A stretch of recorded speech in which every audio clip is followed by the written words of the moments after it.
My ex-boyfriend turned stalker in college only stopped after being threatened by my guy best friend, but he just passed away, and now my stalker is back, but my husband thinks I'm overreacting and should just change my schedule.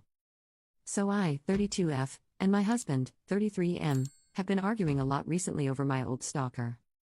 For some background, back in college, I was 24, I dated a guy, let's call him Fred, for around 2 months. Fred was interesting to say the least. To save time, he had several red flags once we started dating, so I dumped him. Fred acted like he couldn't care less, so I thought that was that. A few months go by and I'm starting to see Fred everywhere. I see him at the grocery store I go to, my go-to-nail place, my favorite restaurants, etc. I thought it was just a weird coincidence, so I left it at that. A year after our breakup he starts messaging me, telling me he was the happiest with me and that he misses me so much. I called BS and blocked him. Then things escalated. Fred changed numbers every time I blocked him, made new social media accounts, and I strayed at seeing his car everywhere. I tried getting a restraining order against Fred, but since he hadn't done anything to me, they couldn't do anything. A few months later I was walking to my car at night. Fred coincidentally saw me walking alone and offered me a ride home. I said no, I had my own car and kept walking. Fred proceeded to get out of his car and tried pushing me to his car. I punched him and ran to my car. I drove away and luckily he didn't follow. I tried again to get a restraining order, but it was basically his word against mine. They gave me a temporary restraining order, but that's it. I was terrified of even walking outside and deleted all my socials. Thankfully, a very close friend, let's call him Pete, stepped in to defend me. Pete ended up threatening Fred, and I finally stopped hearing from Fred. I felt free and slowly got back into my normal life. Now to present day, I'm now married to my husband. I graduated from college and live alone with my husband. We moved to a nearby city and bought a house together. Sadly, a month ago Pete died during his sleep, and I was absolutely devastated. I've known Pete since I was in high school and he was my closest friend. To be honest, I'm still not over his death and sometimes I can't believe he's gone. But guess who heard about his death? That's right, folks, Fred found out and is now back. I received texts from Fred a few days after Pete died. I now see him everywhere and he's insisting we talk. I just walk away and ignore him. I've reported him but nothing has happened, so I deleted my socials again. Friends have been telling me Fred has been asking around about me. He's asked if I moved, what am I doing lately, if I have other social media accounts, etc. I'm honestly terrified. I've moved since I finished college, but somehow I see him at my gym, grocery store, park, etc. It honestly makes me believe he never stopped watching me, and it's terrifying.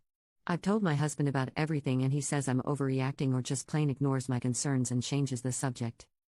I've argued that he doesn't care and he argues back asking what do I expect him to do. He says that Fred doesn't know where we live and that we'll just change gyms. My husband is telling me to just change my regular routine and stop going to certain places. He says it's no big deal and Fred is harmless. I'm like, Fred tried to force me into his car? How is that harmless? My husband has been distant ever since this started and I feel alone. I don't want to tell my friends in fear they will tell Fred. I can't go to my family because I'm in no contact with them. And of course my husband couldn't care less. I need advice. What do I do? Am I crazy? Should I just change my gym and my routine like how my husband says? Part of me just wants to move completely, but another part is basically asking myself, why do I have to uproot my life and change everything because of him? Can't he just leave me alone? It's been like 10 years already and I want to move on from this. Should I just talk to Fred hoping he'll finally leave me alone? Commenter: what does your husband think? 1. My husband thinks I'm overreacting and says if anything happens that Fred will end up jail. And I hate when he says that because what does it even mean? Do I have to end up in a ditch before I can finally be left alone? 2. My husband's excuse is that the law will protect me and if Fred tries anything, he'll end up in jail. It pisses me off when he says that. Do I have to end up in a ditch before I can finally be taken seriously? Update 1. My friends don't talk to Fred and they are aware of the situation. Fred has reached out to them randomly asking about me. They have reported and blocked him as well. Now for the update. Last night I decided to have a serious conversation with my husband one last time. I sat down with him and explained the whole situation again.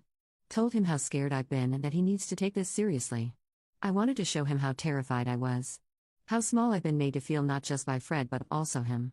How his lack of support/concern for my own safety is making me question our marriage. I asked if he'd even do anything if I was found in a ditch. He was silent the whole time while looking at the floor. We sat in silence for a few minutes before I got up to pack my things. My husband proceeded to cry. He apologized and said he'd make this right. He said he didn't want to overreact in fear of scaring me more. But when in reality it made me feel alone. My husband has been looking into Fred, without my knowledge, and has found out where he works, lives, and even Fred's family contact information. He wanted to gather more information about Fred before contacting a lawyer. We're both taking a few days off of work to get our ducks in a row. We're getting a lawyer and gathering evidence of Fred's harassment. We're also currently looking for a therapist for we can both talk about this whole situation and other issues we have in our marriage. I also have some voicemails Fred has left me and I officially think he's lost it. I have an Apple iPhone and you're able to see voicemails from blocked numbers. Some of the messages are of him saying straight up gibberish while others are as he's having a conversation with me. He says things like, "Oh yeah babe, I get off work late so tonight is a no-go," or "I'm off so you can come pick it up right now." No. Yeah. I don't know. I can't do this anymore, there's a lot of fashion in my life. It sounds like he's having a conversation but it's no one else, just him, and it's terrifying. My husband does feel bad and is trying his best to console me. He has apologized repeatedly for making me feel lonely and has been more supportive/open. Currently he's looking through my car to check if there's anything that might be giving my location to Fred. I'll keep you all updated if we find anything or if anything else happens. Thank you all for your advice and support. I posted another update, I think you can find it on my posts. Update 2. Wasn't sure if I should make an update but decided to anyways to maybe get some more advice. Thank you to everyone who gave me advice and encouragement. I finished listening to the book The Gift of Fear and it really opened my eyes to a lot. Now on to the update.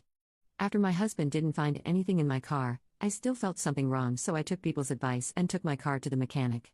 Told my mechanic about my situation and if he could take a look at my car. And to my horror, a couple days later, my mechanic found a small little cube that was placed hidden under my car. At first I really wanted to believe it was just part of my car or something. But my mechanic explained that it wasn't and it was deliberately hidden. The cube is really small and magnetic. I called my lawyer right then and told them everything. I got pictures of the GPS and where it was placed. I thanked the mechanic and drove to my lawyer's office. At this point I was shaking and wanted to cry. How long had the GPS been there? How long has Fred been following me without me knowing? Was he watching me at that moment? Is he going to add another one? I called my husband to meet me at the lawyer's office and told him everything. At the office I just wanted to disappear. I wanted to run away and not look back. I was terrified and I felt so violated. Knowing I was being watched for who knows how long. With everything we had gathered, my lawyer was able to get a temporary restraining that same day. We are currently going through the process of getting a restraining order where I'll have to go to court and see Fred again. My lawyer says the process can be long and draining, but it's something I do need to get for my own safety. I got a bit scared and had my husband's car also checked for anything. Thankfully nothing was found in his car. I started feeling watched at home, so I had my whole house turned upside down looking for anything maybe Fred had placed. Again, thankfully nothing was found. I've told neighbors about what we found and to keep an eye out for anyone suspicious. I've also started my safety training for handling a gun and shooting. And still trying to get my CCW, but it can be a long process. Thank you again for everyone who has given me advice, and I'll keep you updated if Creepy Fred tries anything.